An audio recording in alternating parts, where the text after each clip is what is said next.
এই জারোয়া উপজাতি মানুষগুলিকে মানুষ হিসাবে স্বীকৃতি দেওয়ার জন্য তাদের জন্য কোনো কর্মসূচি পরিকল্পনা গ্রহণ করেন না, বরং তাদেরকে রেখে পর্যটকদের কাছ থেকে বিদেশি মুদ্রা আদায় করা যায়, রোজগার করা যায়।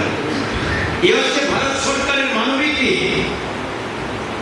আজকে এইরকম একটা অবস্থায় আমরা দেখি ভারতবর্ষের বিভিন্ন রাজ্যের জেলা, উপজাতি অধ্যুষিত গ্রামগুলি, ব্লকগুলি, জেলাগুলিতে চলবার মতো রাস্তাঘাট নেই, শিক্ষার অবস্থা একেবারে নিরক্ষরের তালিকা সবচেয়ে বেশি।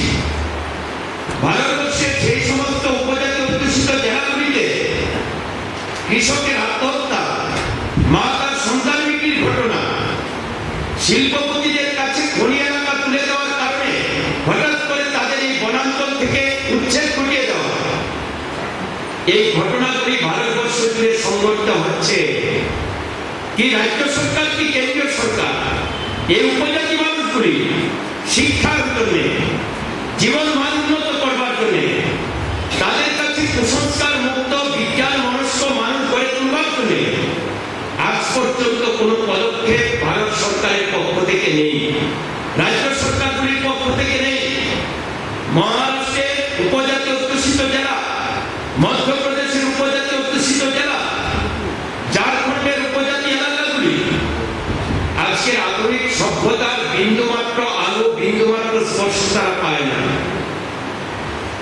সারা দেশের মধ্যে তাই দিল্লির আধিকারিকরা, মন্ত্রকের অফিসাররা যখন ত্রিপুরাতে ছুটে আসেন, উপজাতি অধ্যুষিত এলাকা কোথায়, এডিসি এলাকা কোথায়, তারা যখন দেখতে আসেন তারা বিশ্বাস করেন না জামতুম এডিসি, তারা বিশ্বাস করেন না মেহেন্দি বাজারটা এডিসি, তারা বিশ্বাস করেন না আশাপূর্ণটা এডিসি।